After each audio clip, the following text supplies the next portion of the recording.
ამ ვიდეო გაკვეთილის განმავლობაში მე თქვენ შეგასწავლით თუ როგორია სწორი სიტყვათა განლაგება თანმიმდევრობა ინგლისურ წინადადებებში. იმისთვის რომ ჩვენ შევძლოთ გამართული წინადადებებით საუბარი, ეს საკითხი არის უმნიშვნელოვანესი დამერწმუნეთ. ასევე მინდა გითხრათ რომ ქართულ წინადადებებში სიტყვათა თანმიმდევრობა აბსოლუტურად განსხვავდება ინგლისურ წინადადებებში სიტყვათა თანმიმდევრობისგან და შესაბამისად ეს საკითხი ძალიან კარგად უნდა შევისწავლოთ. აქვე მინდა დავძინო, რომ მაგალითების კეთებისას გთხოვთ არ მიაქციოთ ყურადღება არც გრამატიკულ სხვა საკითხებს, როგორიც არის დროები, მოდალურიზმები, წინდებულები, არტიკლები და ასე შემდეგ, მხოლოდ ფოკუსი გააკეთეთ სიტყვათა სწორ განლაგებაზე. აბა დავიწყეთ. ეს გახლავთ ინგლისურ წინადადებებში სიტყვათა თანმიმდევრობის ძირითადი სტრუქტურა. დაახლოებით 90% უჭირავს მას სასაუბრო ინგლისურის ფარგლებში. არსებობს 10%-იანი ეგრეთ წოდებული ფანჯარა, სადაც ოდნავ განსხვავებული წინადადების სტრუქტურები გამოიყენება, რომლებსაც მე ჩემს შემდგომ ვიდეო ლექციებში აგიხსნით და შეგასწავლით. მოდით განვიხილოთ ეს სტრუქტურა. სტრუქტურა ყოველთვის იწყება არსებითი სახელით ან ნაცვალ სახელით. ანუ მომქმედი სუბიექტით. ეს იქნება ადამიანი თუ იქნება უსულო საგანი. მეორე პოზიციაზე ყოველთვის გვაქვს მოქმედება. შემდეგ მოდის ობიექტი. ობიექტით წარმოადგენს ან ადამიანს, ან უსულო საგანს. შემდეგ სად, როდის, როგორ, რატომ, რისთვის ეს გახლავთ დამატებითი ინფორმაცია. ანუ სად ხდება მოქმედება, როდის ხდება მოქმედება, როგორ ხდება მოქმედება, ან რატომ და რისთვის ხდება მოქმედება. თუმცა სალაპარაკო ინგლისურის განმავლობაში არ არის აუცილებელი ყველა წინადადება ამ 7 ბლოკიანი ინფორმაციით მოვიცვათ. მინიმალური მოთხოვნა გახლავთ, რომ პირველი და მეორე ბლოკი უნდა გაჟღერდეს წინადადებებში. მაგალითად, we study, ჩვენ ვსწავლობთ, I eat, მე მივირთმევ, they sleep, მათ ძინავთ და ასე შემდეგ და ასე შემდეგ. დაწყებული ობიექტიდან დამთავრებული რატომ ან რისთვის ბლოკით, ეს ინფორმაცია საჭიროების შემთხვევაში უნდა გაჟღერდეს. მოდით რამოდენიმე მაგალითი გავაკეთოთ, სადაც არა 7-ვე ბლოკს, არამედ საჭირო ბლოკების ინფორმაციას ჩავრთავთ წინადადებებში. აქ მოცემული მაგალითის საფუძველზე. მაგალითი არის შემდეგი.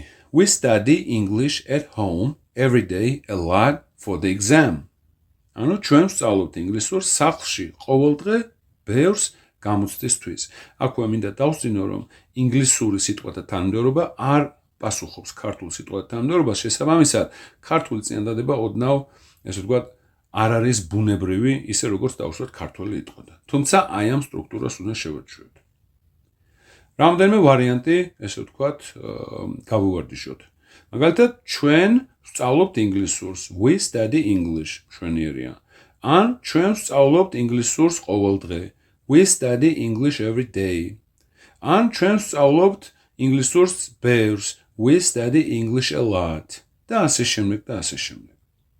დაიმახსოვრეთ, ამ სტრუქტურის ფარგლებში არსებობს ორი ძირითადი გამონაკლისი, რომლის გამოყენება აბსოლუტურად თავისუფლად შეგვიძლია. პირველი გახლავთ ის, რომ მეხუთე ბლოკი, რომელიც სვავს კითხვას, როდის ხდება მოქმედება, ამ ბლოკით შეგვიძლია სულ თავისუფლად დავიწყოთ წინადადება. მაგალითად, every day we study English. მეორე გამონაკლისი გახლავთ ის, რომ პირველ და მეორე ბლოკს შორის, არსებით ნაცვალ სახელსა და ზნას შორის, შესაძლოა შუალედური სიტყვები ჩავრთოთ. ისეთები, როგორიც არის ხშირად, ხანდახან, იშვიათად, უკვე და ასე შემდეგ და ასე შემდეგ. ამას პირობითად დავარქვათ შუალედური სიტყვები იმისთვის, რომ არ შევიდეთ გრამატიკულ ტერმინოლოგიაში და თქვენთვის გასაგები იყოს. მოკლედ, ეს არის ის ძირითადი სტრუქტურა, რომელიც ძალიან კარგად უნდა შევისწავლოთ და ამ ვიდეოს ბოლო ნაწილში უკვე გვექნება რამოდენიმე მაგალითი მოცემული, სავარჯიშო მაგალითი, თავისი ინგლისური თარგმანებით.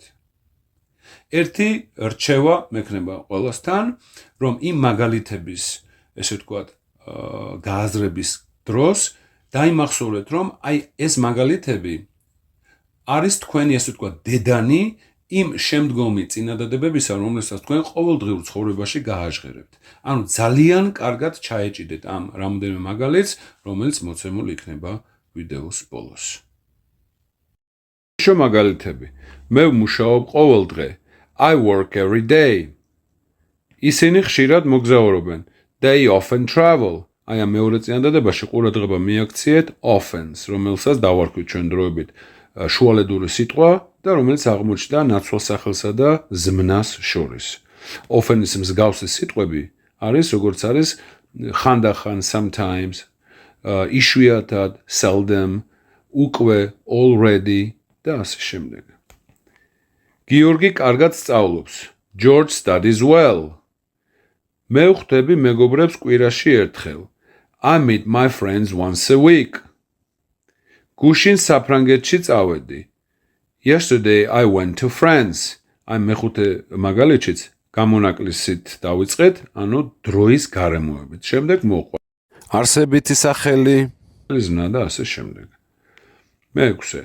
მე ყოველდღე გირეკავ. I call you every day. ჩვენ ბევრს მეცადინეობთ. We study a lot. მოკლედ, ეს მაგალითები უნდა იყოს თქვენი დედანი, ესე ვთქვათ, რომელზე დაფუძნებითაც თქვენ ააშენებთ წინადადებებს სხვადასხვა სიტუაციებში, სხვადასხვა დროს. მოკლედ, წარმატებებს გისურვებთ და დროებით.